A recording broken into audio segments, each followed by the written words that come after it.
up, guys? My name is Jimmy Moore. I'm from the Livin, Vida Low Carb Show podcast, and we are at the 2021 Biohacking Conference. It's called Biohacking Congress. Go to biohackingcongress.com. Has all the greatest researchers, all the latest and greatest in the biohacking world as far as products go. Again, go to biohackingcongress.com. Next year, it's going to be in Las Vegas, March the 19th and the 20th, 2022. So come join us. But we're here today with Mike. He is here from a company called BioLight. And as you can imagine, it's something to do with light. We're going to talk all about photobiomodulation here today. Mike, welcome. Thanks, Jimmy. Thanks for having me on. Yeah, man. So tell us your story. How did you get interested in this whole subject of light as a therapy? And why should people care? Yeah, that's a loaded question, but a good one. So I'm a physical therapist by trade, graduated from the University of Montana in 2016. Started an allopathic job at an outpatient clinic where I quickly wasn't happy with the system. Right. Where essentially, if you're running a clinic and you're taking insurance, the insurance dictates how you treat. Yes. So if I'm a PT and I know this other treatment that doesn't get reimbursed, that I think can help my patient better, well, your boss wants you to do these other treatments because you get reimbursed more. So it's all about the money, understandably. They want the ICD code. Exactly. Yeah. So you're handcuffed by what treatments you can do. The point being, I left after about 3 months at that job, started my own cash-based PT practice, which going cash means you can do whatever you want. Exactly. No strings. No strings attached, yeah. And so I can do whatever treatments I feel are most effective, most efficacious for my treatments, or for my patients. So that's where I started looking into these what are now holistic or alternative approaches. So the way I treat my patients is with dry needling, cupping, blood flow restriction training, hyperbaric all to move oxygen. the lymph. The lymph is kind of the purpose. Exactly. And then lastly, through learning about these other alternative treatments, found red light therapy. How did you find it? What was the impetus? Well, so I listen to podcasts, predominantly Ben Greenfield. Oh yeah, Ben's amazing. Yeah, so he mentions photobiomodulation every once in a while. And I was like, that sounds cool, but it's light. So what does light do? Yeah. So I buy my books on Amazon predominantly, and of course they suggest different books, and popped up one by Ari Whitten. I think it's called The Ultimate Guide to Red Light Therapy. Yeah. And it had, I think, hundreds of reviews, 5 stars, and I'm like, well, I got to at least read it. See what it's all about. Sure. And so the first half of the book's about how red light therapy works, the mechanisms, and there was a lot of parallels with red light therapy and dry needling, which I was a big fan of in my patients. How is dry needling different than light? Well, so I guess on the surface, you're using the needle, so you're going into the body. Instead of acupuncture. Oh, instead of acupuncture. So at least my understanding is acupuncture is very superficial. You're treating the meridians, which are kind of parallel to the nervous system. Deeper with the dry needling? Deeper. Okay. The needles don't stay in as long. I got you. 10, 15 minutes with acupuncture. I was just curious what the difference, because I've never heard dry needling versus acupuncture. Okay. Yeah. So get back to the light, Well, so let's talk about dry needling for one moment. Dry needling is amazing for pain reduction because it reduces inflammation, improves circulation. If you do those two things with any type of therapy or treatment, you're going to reduce the pain, if not completely get rid of it. So that's what dry needling does. But that's also what red light therapy does. So when I saw that, it was like an aha moment. But the kicker is that the red light therapy also helps with the mitochondria, which are in every single cell in your body outside of red blood cells. So it can help with a lot. So all of us are bathed in like the blue light. Like we're in a room now with a big ass blue light right there. So it's like people don't honor the red light. Why not?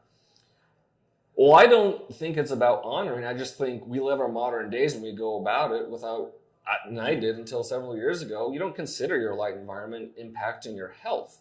Yeah. But compared to our ancestors and even millions or billions of years ago, our bacteria, our cells were exposed to the sunlight basically 24/7, whereas today we're inside essentially 24/7. So we're not getting the nutrients from the sun. Like you mentioned, we're getting inundated with this non-native light. You're talking about blue light, but we also have the light we can't see. 5G, Wi-Fi, Bluetooth, which wrecks our cells. So we're doing two things wrong. We're not getting enough of the good light. We're getting too much bad light. So what the red light therapy does is it's only fixing a deficiency we have for red and near infrared, which we would typically get from the sunlight. if you were getting enough sun exposure, you could argue that you would never need red light therapy. Well, and this is the same as the allopathic model that you saw failed miserably in your first 3 months in the practice. They're just kind of putting a Band-Aid on what the issue is. And so if people don't know about like red light, they also don't know about diet. They also don't know about the relevant markers on their panel, like the cholesterol panel, for example. They don't understand those things. So it makes sense that we're all in the dark. So what is your kind of philosophy about how we change that, other than individuals opening private practices? How do you get that message out there to the general public? Obviously, you found it on a podcast. I'm a podcaster. I talk about this stuff, but is that enough? Well, you got to start somewhere. So that's why, I am here. BioLight is here at this conference. That's why I started my podcast, was simply to get the word out. Yes. I only stumbled across it because of an Amazon suggesting a certain book. Yeah. Because I'd heard of, again, red light therapy multiple times, didn't think twice. So I just think it takes being exposed to it maybe a handful of times, or you hear of someone, a family member or a friend, and they start talking about it. So I think it's something, just like anything, in the beginning, it's just the toughest to get the ball rolling. But once it starts rolling and more people get effects and results, it'll be a snowball effect, but it just takes time. Well, and look, this last 2 years has taught us, if nothing else, that health is everything. The people that have succumbed to this the most have been the ones that have the comorbidities, the morbid obesity and all the things. And it's like red light, along with other lifestyle types of things and good diet and good exercise, it all matters. And so I think we have a very attuned audience now that are searching out podcasts like yours and mine and conferences like this one to really kind of, okay, I need to do something now before the next one hits. Exactly. I mean, that's a good point. People are now the biggest advocates for their health that they've ever been because of the last, 20, 24 months. So yeah, like you said, people are more willing to seek out these what are now alternative treatment modalities, because whether it's from the isolation from mentally, or you're told to stay inside, which can cause all types of physical or mental health issues. Yeah, people are becoming more aware. So like you said, it's an unfortunate event, but cup half full, it has made people more aware of how important health really is. So let's get into photobiomodulation. It is a fun word to say. In essence, what is it and why do people want it? Yeah, so photobiomodulation, the fancy term for red light therapy, people want to use it because, like we mentioned earlier, the mitochondria are in every single cell in your body. Thus, with red light therapy affecting the mitochondria, red light therapy has the potential to affect most tissues or organs or systems in your body. Mm-hmm. And the research shows that. That's just not me postulating. So it can help with skin health, hair health, energy, sleep, exercise, fat loss, boosting the immune system, and so on and so forth. Other than that, it doesn't do anything. Nothing at all. And it's because of the mitochondria. So people should care about red light therapy because I think you were at my talk yesterday, my presentation. One of the best top mitochondrial researchers in the world, Dr. Doug Wallace, has said that the more energy you have per cell, the less disease state you have. And our mitochondria produces 95% of the energy in our body. So it behooves anyone and everyone, regardless of how healthy you are, to keep your mitochondria as robust as possible. And that's literally what red and near-infrared light does. How do you convince somebody that says, I'm just standing in front of a bunch of red lights? Like, what? Like, I was in front of you're from a company called BioLight. And so I stood in front of it about an hour ago. That's like intense, dude. But I do red light therapy at home from a competitor's product. And so I love it because I know maybe you don't feel it other than maybe the energy that comes from it, but you don't feel the changes like fast, but you have to look at it almost like a diet. Mm-hmm. You're not going to lose 50 pounds just eating, say, keto today, and then tomorrow lose 50 pounds. It doesn't work that way. Right. So photobiomodulation, red light therapy, same thing. It kind of has to be this cumulative effect over time, right?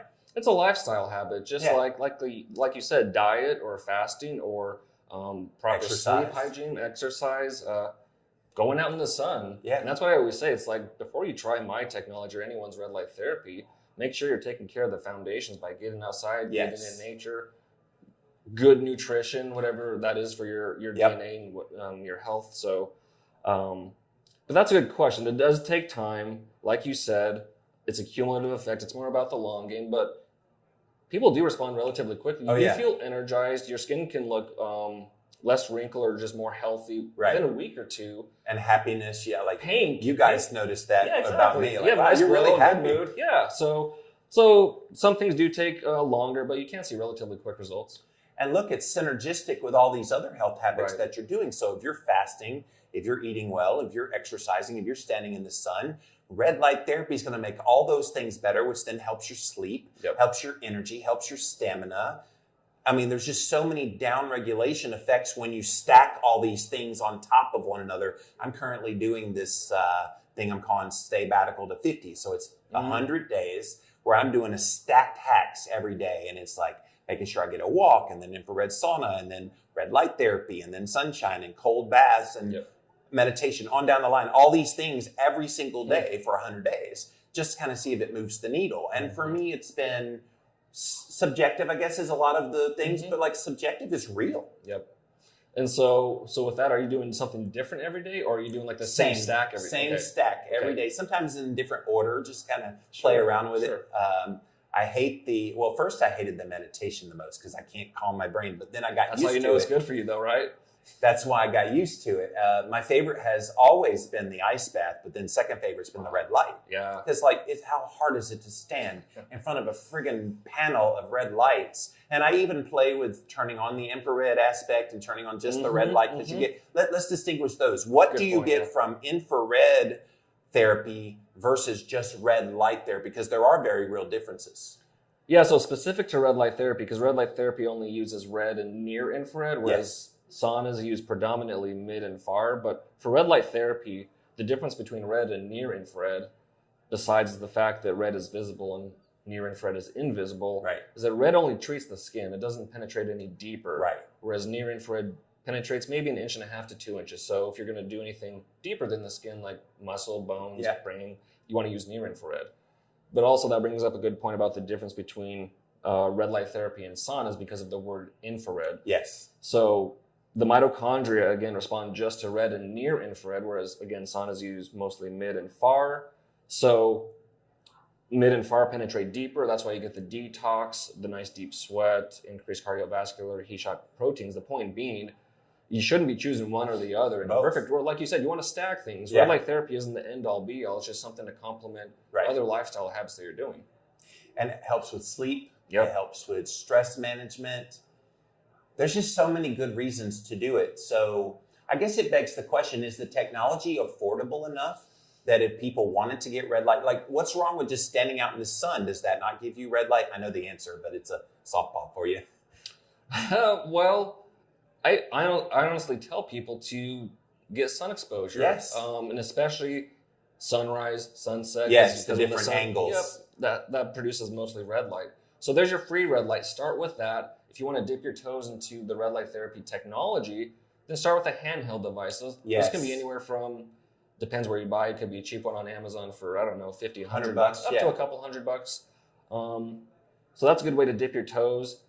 The best bang for your buck, albeit a pretty decent investment, it could be $1,000 or $1,500, is a full body panel. Yes, it's something that should last forever, essentially. Yes. So if you're into your health, wellness, longevity, it could be one of the better investments to get the full body. I kind of hate the Walmartization of our society that everybody just thinks these things should be a certain low price. And it's like $1,500 for like your unit, that nice big unit that you have. It's worth it. Like you're saying, you're seeing it as an investment. I spent $5,000 on an ice tub that would instantly let the Morosco porch. And it's like the same thing. It's like gulp. That's a lot of money. But then you're like, I don't have to go buy 20-pound bags of ice from Sam's Club every 3 days to do my ice baths, and it's more convenient. So I think it's not just that. I don't mean to interrupt you, Jimmy, but it's also how much do you value your health? Yes. Do you want to be saving money now but paying down the road, like literally and metaphorically, or invest now and enjoy a healthier lifespan or a better health span, I should say? Dude, you're preaching my game, because I tell that to my listeners all the time of, look, you can pay now or you can pay later. Mm-hmm. And I'd rather pay now, and okay, that's going to hurt a little bit right now, but down the road, you're going to not just have all this money back, you're going to have your health back and be able to do things that people your age, like I'm about to turn 50, and every man in my family has always gone way downhill after 50. A lot of them died of heart disease. And so when you have that genetic predisposition, you have to like turn it the other direction and turn on those epigenetics. Exactly. Yeah, so that's another good point with red light therapy. If you're a relatively healthy person, you might not feel anything. Right. Whereas when you're more sick, we kind of talked about this, but when you're more sick, you have more room for improvement. So you might feel it more. But to your point, doing it consistently, week in and week out, month in and month out, year in and year out, again, you might not feel anything in the moment or while doing it. Yeah.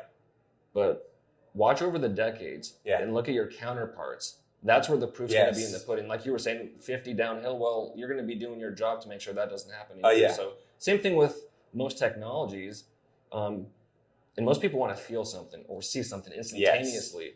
But again, if you're into health and wellness, it's all about the long game, of course. So with red light therapy, you might not feel it, but watch when you're 40s, 50s, 60s, 70s and look at your counterparts. You're going to be doing pretty darn well. Dude, the instant gratification thing just kills me. I ate keto the last 2 weeks. Why haven't I lost 10 pounds? I'm like, because you're doing it for the wrong reasons. Yeah. And so if you're trying to sell it to people, and you've got a product, you're trying to sell it to people, what's the big pitch? What do you say? I think we've kind of talked about it. Yeah, but what's the take home kind of, all right, this is definitely why you need to do it. Yeah. A couple of sentences, go. Well, like we mentioned before, your mitochondria are everywhere. They dictate your health and longevity. But talk like the person doesn't know what mitochondria is. Like they're just Joe Schmo. Why would you want red light therapy? Yes. Because mitochondria will go over the faces of a lot of people. Yeah, we're at a biohacking conference. No, I gotcha. Yeah, we're the nerds, but imagine just like average Joe six-pack. Well, number one, I guess they need to care about their health, and they're having a six-pack. They don't care about their health. Right. It's a tough one, isn't it? Well, it's tough trying to explain this to people that aren't interested in it all. Take yourself back to when you read that red light book. Now, obviously, you were interested in other things because you'd seen the failure of the system. What if somebody sees the failure of their diet and their lifestyle choices, and then they're coming to you and going, okay, I've heard a little bit about this red light thing. What do you say to that non-scientific person to make it, I guess, meaningful? Well, I guess just explaining to them, or even ask them, so how many hours a day are you outside? And it's probably going to be in minutes, if anything. Yeah, they may not know. How often do you go outside? What is the lighting environment in your house? How often are you in front of a screen? Yeah. Because all of that is fake light. Yes. Consider our past, and maybe this is even too scientific, but we were raised, tens of thousands, even a couple hundred years ago. We were outside 95% of the day. And candles at night. So the point being, the nutrients we get from food are important for our cells. Yes. But so is the nutrients from light. Light literally has nutrition and nourishment for our cells. There it is. I think when you explain that the lifestyle, the breathing air, the getting sunshine and light exposure and all the things, that's the selling point. And the way you explained it was beautifully. Just like you get nutrients from your diet, you get nutrients from the sun. Yeah. And see, I think we live in such a state-of-the-art kind of modern society with devices in front of our faces all the time. We've lost that essence of the basicness of those necessities. People don't see the sun as nutrition. They don't see breathing in air. In fact, it's been demonized, correct? And demonized, so exactly. And then standing in the sun, the skin cancer, which has always been BS from the beginning. And just so many things that we used to do just naturally, and then the modern conveniences to make life better actually made it worse. Exactly. So like I said in my presentation, I think, or the panel discussion, the pendulum has swung so far away from nature into this modern world where we're surrounded by technology and this fake light that we need to start swinging back and going towards nature for a lot of our answers for health and wellness. Yeah, man. Well, dude, this photobiomodulation, we could talk about it forever. Oh, we could go all day. I think we've kind of run the course on that. So if people are interested in BioLight, how do they find you? Are you in stores or are you just online? Currently just online. The website is biolight.shop. Social media is the same thing, biolight.shop. So you can contact us through those mediums, whether it's direct message or email. which you can find on the website. So that's what I'm all about. As much as I am a company, it's about educating. Like we talked about, not enough people know. Right. So I love interacting and getting the questions, whether it's email or whatnot. So I'm all about it. And like people are curious. And one of the things that has helped a lot of the movements that catch on is like somebody's got to make money to have that impetus to want to educate. And so you make money off the company, but then you use that to be able to articulate and be on camera like you are now and do your podcast. What's the name of your podcast? Oh yeah, good point. The Red Light Report. The Red Light Report. So I'm going to have to check you out because I'm a huge Red Light fan. In fact, we'll have to have you on my podcast. Yeah. Same.